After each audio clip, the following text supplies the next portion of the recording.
All right, what's up, guys? What's up, guys? Welcome to the Glucose Zone. This is Diabetes Talk. I'm Charlie O'Connell. Wherever you are in your diabetes journey, I'm glad that you have joined us today. And we just had an awesome chair-based workout specific for diabetes. The whole goal of the workout that we just did was to be a resource for people that have knee problems, foot problems, diabetic neuropathy, hip issues. Basically, provide you guys with a great workout that you can do all from the seated chair position. So I highly encourage you to check out that workout. It's going to be on YouTube very, very shortly if it's not already there now. And I will encourage you guys to join us in the Glucose Zone by downloading the Glucose Zone app. Okay, so tonight's topic is how much exercise is required for the exercise challenge and requirement of diabetes, okay? And basically, if you are having trouble meeting that requirement, what are some very, very practical ways and tips that you can use to actually meet the exercise requirement of diabetes? And as always, guys, we're here to answer your questions. So please, if you have any specific questions or topics that you want to talk about, chime in on either YouTube or Facebook by leaving a comment, okay? Or send us a message directly through the GlucoseZone app. Okay. All right. Now, let's start off first with what are the actual guidelines, okay?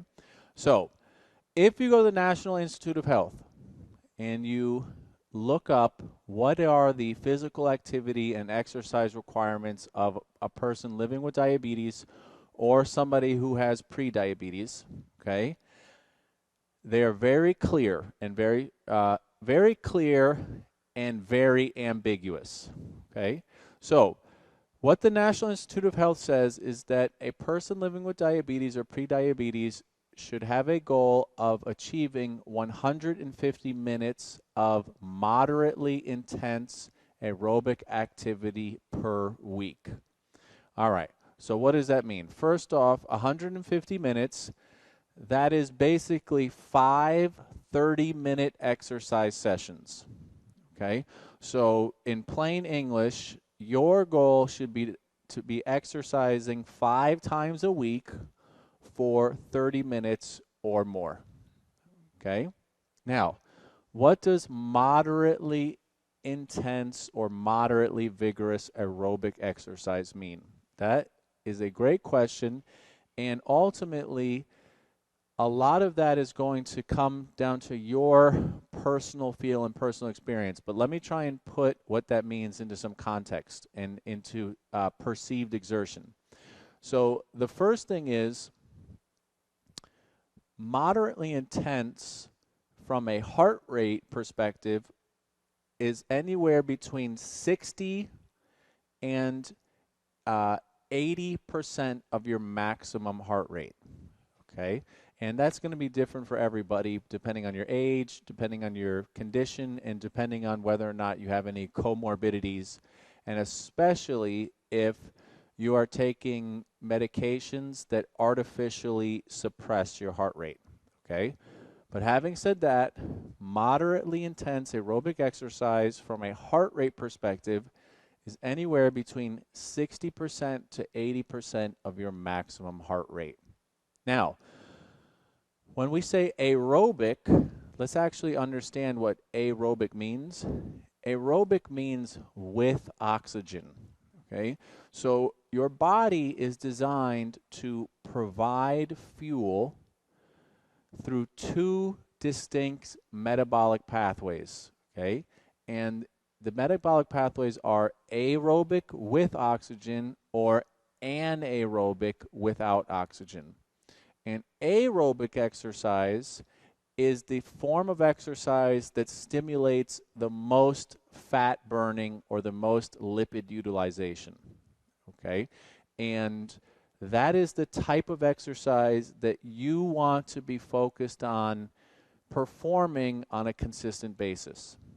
Anaerobic exercise relies on what's called a glycolytic pathway. What a glycolytic pathway means is that the muscles utilize exclusively glucose, okay, glycolytic forms of energy. And generally speaking, when you do anaerobic exercise, you are not physically able to perform anaerobic exercise for a very long time period. And while anaerobic, that's not to say you shouldn't do anaerobic exercise, but generally speaking, and going back to the National Institute of Health recommendations, you want to be focused on 30 minutes of exercise 5 times a week. That is moderately intense aerobic exercise. Now, first off, I want to say, what's up, Dottie? Dottie, joining us from Cleveland. I'm sorry about your guys' loss last night. That was a tough one. Okay, I watched that game. I was rooting for the Cavs, but I got a feeling you guys are going to be back there next year. Okay, so let's talk a little bit. Okay, how do you get 30 minutes of exercise 5 times a week? First off, all of the GLUCOSEZONE programming that we create is designed to fit into that category. Okay, so you can literally choose any workout that we've created, and it will match the criteria of moderately intense aerobic-based exercise that's approximately 30 minutes. Now, some of our workouts may be a little bit longer than that, and that's just to challenge you to accomplish more exercise. Okay, but very specifically, if you are looking for resources to meet the exercise requirement of diabetes, GLUCOSEZONE is going to be the place to go. Okay, now, having said that, the next question that kind of comes up is, well, what if I don't have time to do 30 minutes of exercise? Okay, and that is a really, really big challenge and problem for many, many people living with diabetes and prediabetes, is time. And it addresses this whole issue, this misconception of people with diabetes are lazy. Okay, we know that people with diabetes are not lazy. We know it's actually, in fact, the exact opposite. Most people living with diabetes are busy professionals. They're caretakers. They are more or less having trouble finding the time to exercise, and it's because they're so busy. So let's talk about some very, very practical ways to deal with that. Practical way number one, okay, is to download the GLUCOSEZONE app. Now, I'm not just saying that because we created the GLUCOSEZONE app, and in reality, you could download any fitness app, okay? But the point is that you having an app on your phone is an incredible way to have access to exercise anytime, anywhere, okay? So I would recommend downloading the GLUCOSEZONE app. You can download any app that you want to download, okay? The point is, have the access to the exercise and the information that you need so that when you find the time to exercise, you can do it right away. Okay? Now, my first suggestion, if you are looking to find the time to exercise, my suggestion would be start with the morning. Okay? A half an hour of aerobic exercise in the morning will do wonders for your metabolism, for how you feel, and also how you're sleeping. Okay, it's going to have a major impact on improving your sleep. So that would be the first place that I would look, okay, to find exercise. But let's assume that you can't exercise in the morning for whatever reason, okay? It is absolutely a great strategy to do exercise in 10-minute segments, okay? The key is when you're doing those 10-minute segments of exercise, when are you doing them? So I want to talk very specifically about something called postprandial glucose excursions. Okay? What postprandial glucose excursions mean are after you eat food, your glucose levels rise. And if you have prediabetes, or if you have diabetes and you are just using fitness and food to manage your diabetes, going for a walk or even doing 10 minutes of exercise after you've had lunch can have dramatic impact and effect on keeping your glucose levels down.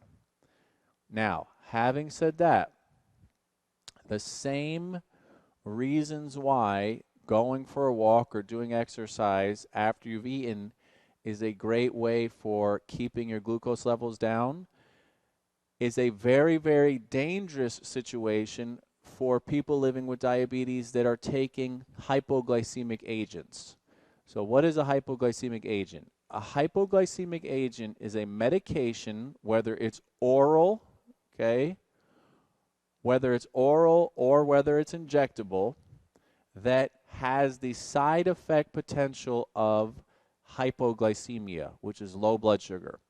And if you are taking one of those medications, then we would recommend that you do not get exercise immediately after eating, because what's going to happen is you're going to put yourself at risk for a hypoglycemic episode. And this is one of the most frustrating things that happens to people living with diabetes, and is one of the most misunderstood things by both the fitness industry and the nutritional dietitian industry, okay? The bottom line is you cannot tell a person who is on a hypoglycemic agent to go for a walk after eating. You're just setting that person up for a hypoglycemic episode, okay? All right, let me stop right there. We got a couple people logged in. Jerry's joined us from Georgia. Jerry, it's great to see you, okay? And we got a question from Dottie. Why can diabetics can't have lunch meat or hot dogs? Okay, that's a great question, okay? So I think what you're getting at, Dottie, is the quality of the meats themselves, okay? So lunch meats and hot dogs, certainly, okay, many times can be filled with processed materials, okay? And specifically nitrates are usually present in hot dogs, and nitrates are present in things like bologna or sliced ham, things like that, okay? And generally speaking, those materials, okay, are not healthy for you. Now, having said that, there is no reason why a person with diabetes can't have a lunch meat. All you have to do is basically just find a deli or find a restaurant that has high quality meats, okay? And I certainly enjoy having a turkey sandwich. So there's no reason why you can't have a turkey sandwich. Having said that, you have to be very careful about what is the actual meat surrounded by, okay? So, and what I'm talking about is the bread. So sandwiches or hot dogs, if they come on a big, thick Kaiser bun, for example, okay, that will definitely raise your blood sugar. The carbohydrate from the bread on the sandwich will definitely raise your blood sugar, and it can raise it significantly. So if you are having trouble with high blood sugar after eating sandwiches, I want you to consider potentially an alternative, like, for example, going from a wheat-based or grain-based bread to something like a rye-based bread, okay? Rye bread is the actual grain rye is fundamentally different from wheat, okay?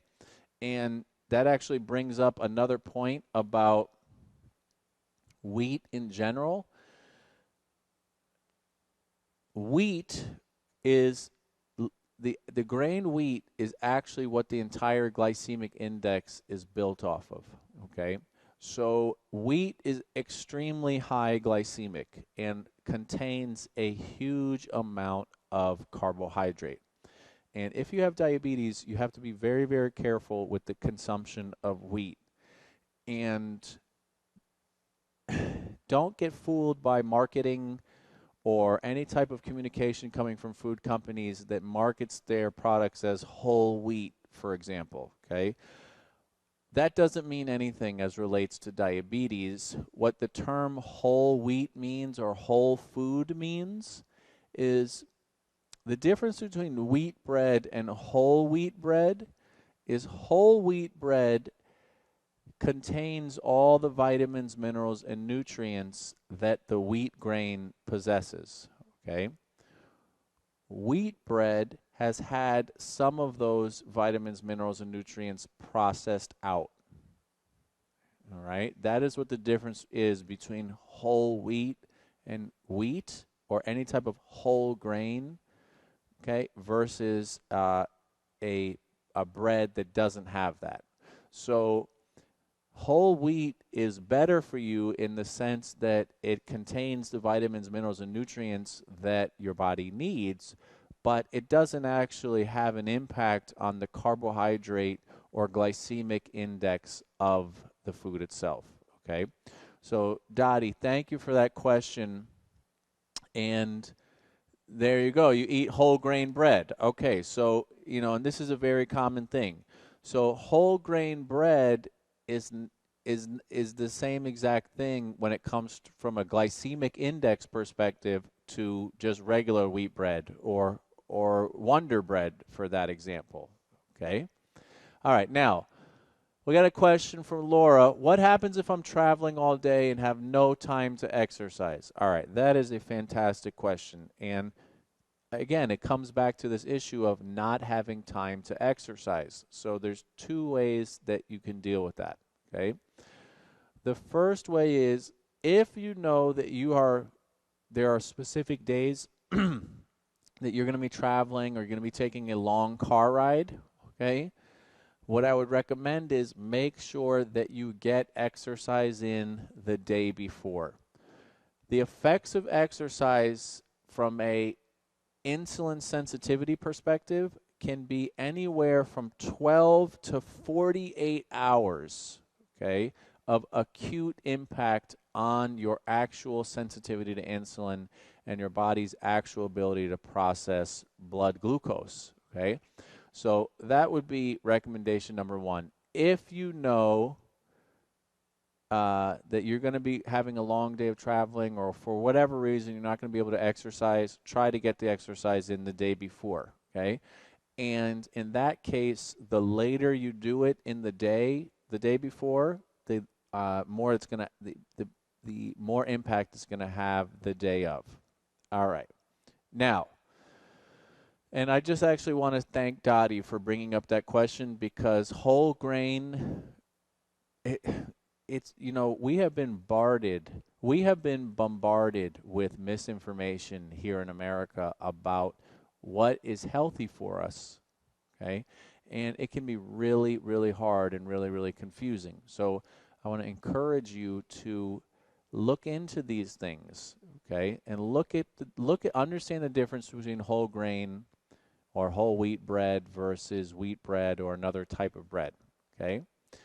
Does that mean that you can't ever have bread? No, that's not what that means. But what it means is you may have to make some changes or use some alternative choices. And one alternative that I'll certainly suggest is sprouted grain bread. And there's a specific type of product that I would recommend. It's called Ezekiel bread. And Ezekiel bread can be found in the refrigerated section of your supermarket. And this is a really, really important thing to understand. The reason why Ezekiel bread is found in the refrigerated section is because it has to stay cold in order for you to be able to consume it, because it is actually a living, breathing, okay, sprouted grain.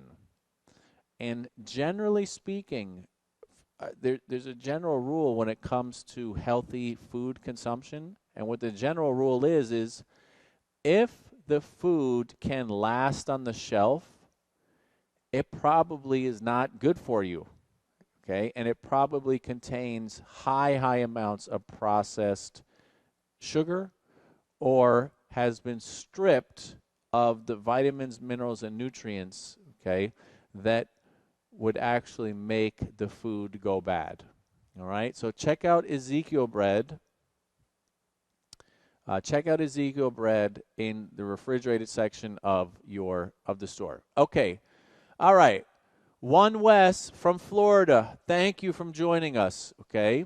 Yes, check out the frozen section. Exactly. The frozen section is where you'll find Ezekiel bread.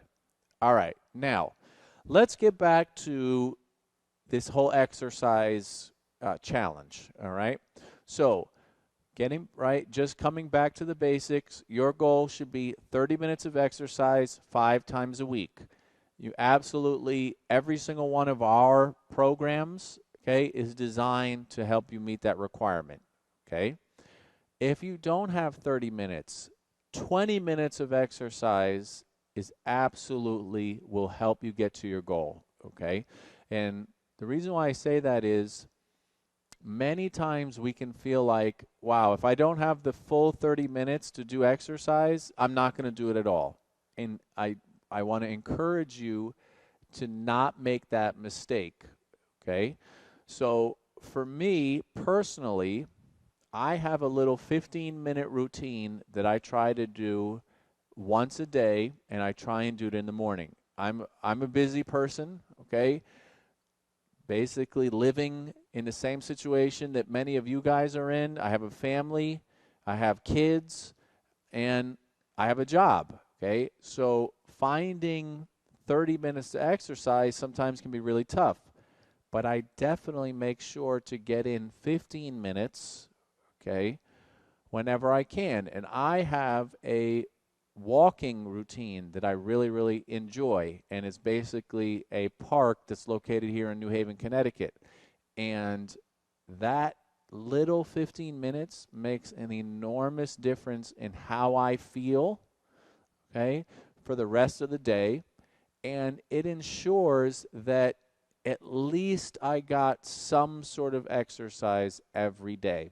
And as a person living with type 1 diabetes, I really see a dramatic impact on my sensitivity to insulin if I miss even one day of exercise. And what that means, okay, and this is actually an important thing for people with type 2 diabetes to understand, is that as a person with type 1 diabetes, if I go one day without exercising, I have to increase the amount of insulin that my body needs.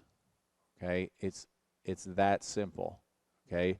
It's that acute, and that is the impact, the direct impact that exercise has.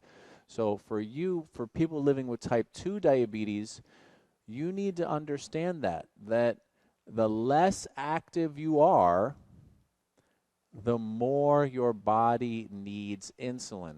And the more your body needs insulin, okay, the more likely you are going to develop two conditions that coincide with each other. And the two conditions are hyperglycemia, which is high glucose levels, and hyperinsulinemia, which is high insulin levels. And you develop something called insulin resistance, okay?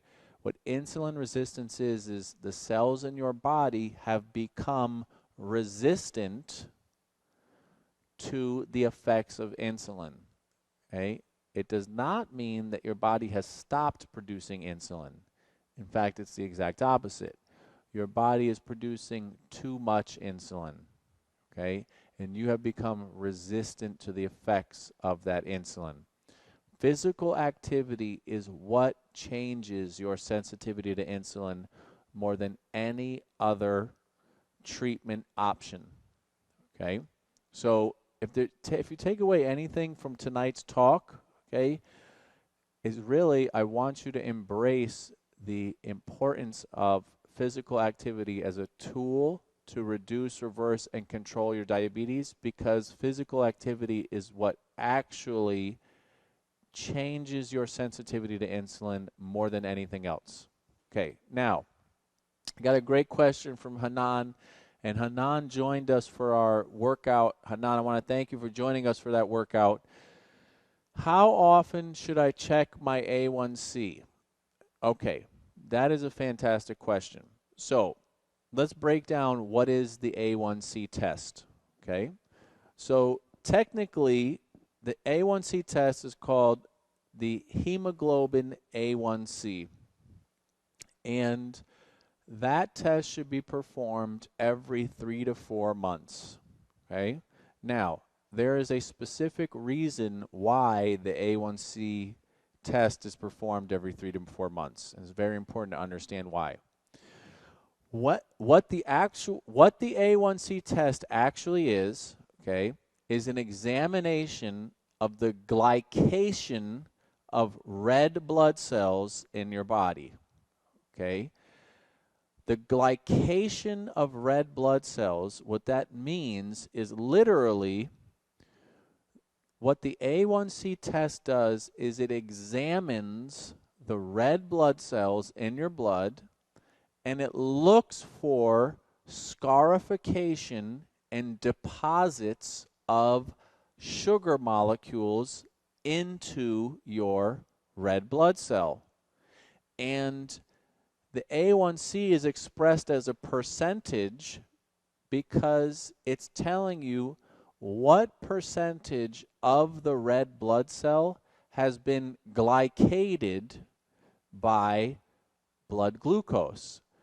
So, for example, when a person is diagnosed with diabetes, their A1C has a percentage of 7%.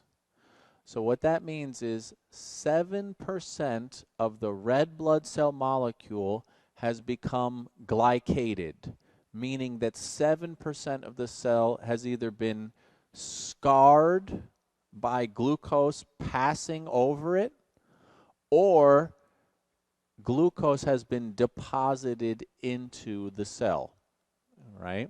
And 7% is the benchmark for diabetes. If it's below 7%, you don't have diabetes. If it's above 7%, you do. Now, 5% is normal, okay? 5%, an A1C of 5 is an indication of healthy glucose levels, all right? So that's a wonderful, wonderful question, Hanan. Thank you for asking it, okay? And it is very, very important that you understand what actually is the A1C test, okay?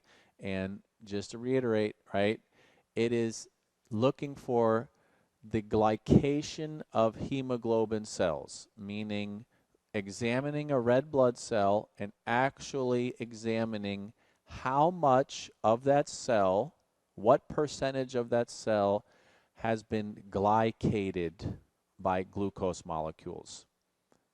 Okay?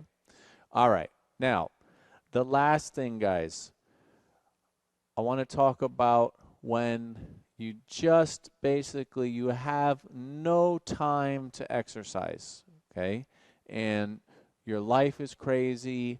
You're so busy that you can't find 10 minutes for yourself, okay? And what I want to encourage you to do is stop, take a deep breath, okay, and do some meditation, okay? Because meditation, the calming effect that meditation can have on your body will be extremely beneficial and will help you to start to basically figure out how are you going to start to get exercise, okay? And the bottom line is we are living in an age where it's going to be harder and harder to get physical activity from our jobs, right, to the access of transportation, okay, and how we move around, basically it gets harder and harder to get physical activity. But that doesn't mean that we're just not going to get physical activity. What that means is you have to make it happen, okay? And ultimately, the reason why you need to make it happen is if you don't make it happen, you are then going to be reliant on pharmaceutical options for keeping your blood glucose down, which does not cure diabetes. All it is a prophylactic, okay? And number two, you're going to be reliant on restricting your food choices. And I want to end tonight's broadcast with an amazing quote that I came across 2 days ago. And it's a quote from George Foreman, okay, the former heavyweight boxing champion of the world. And what George Foreman said was, I work out because I like to eat. Right? And I cannot think of a simpler and better way to describe why exercise is so important. Because, guys, let's be real. Everybody likes to eat, okay? I like to eat. I enjoy, okay, food.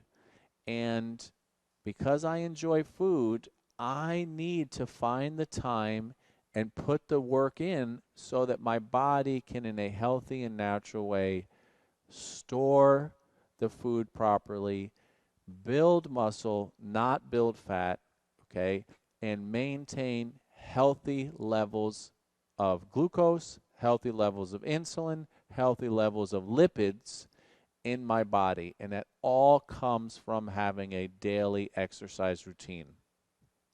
So, that's it for tonight, guys. I want to encourage you 30 minutes of exercise a day, 5 times a week.